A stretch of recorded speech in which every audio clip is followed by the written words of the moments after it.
Okay, today we're going to talk about solving by factoring. This word is really important, solve. Solve means there is an answer, or we call that a solution.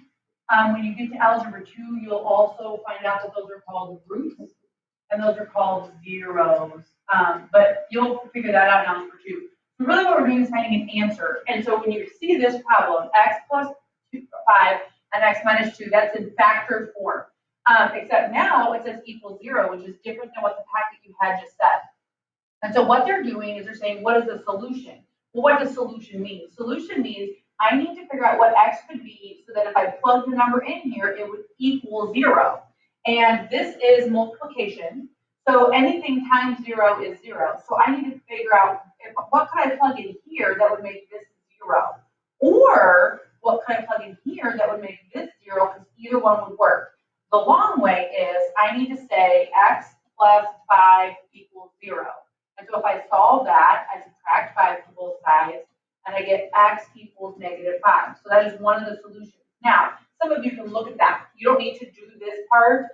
You just look at this and say, well, if this is +5 and it's a -5, that would give me 0, and that's fine.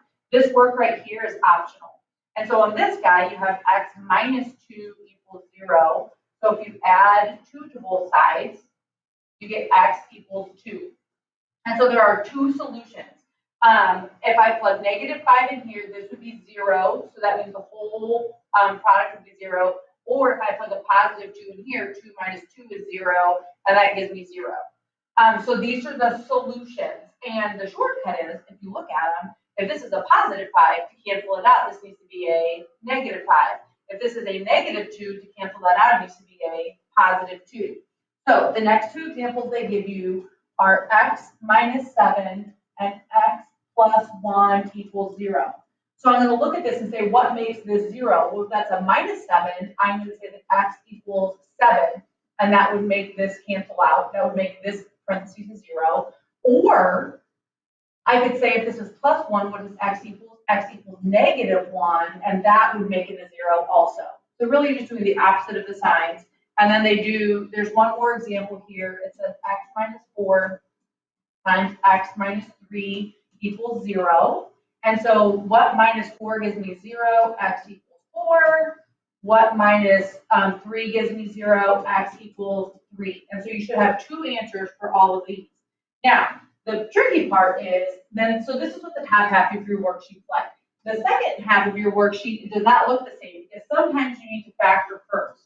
If you have x squared plus 5x plus 6 equals 0, you can guess and check some x's to go into that, but that's not going to make your life easy. There's a way, easier way to do it.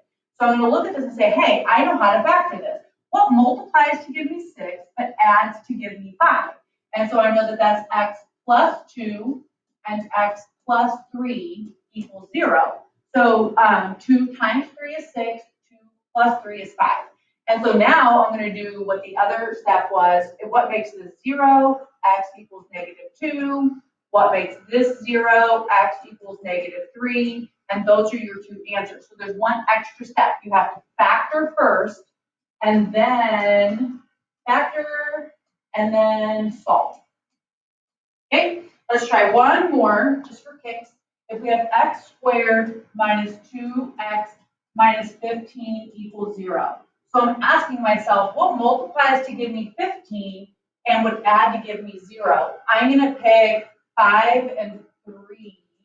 So about 5 and a 3. If I need to have a -2, I want a -5 plus 3, and I'm just going to check it.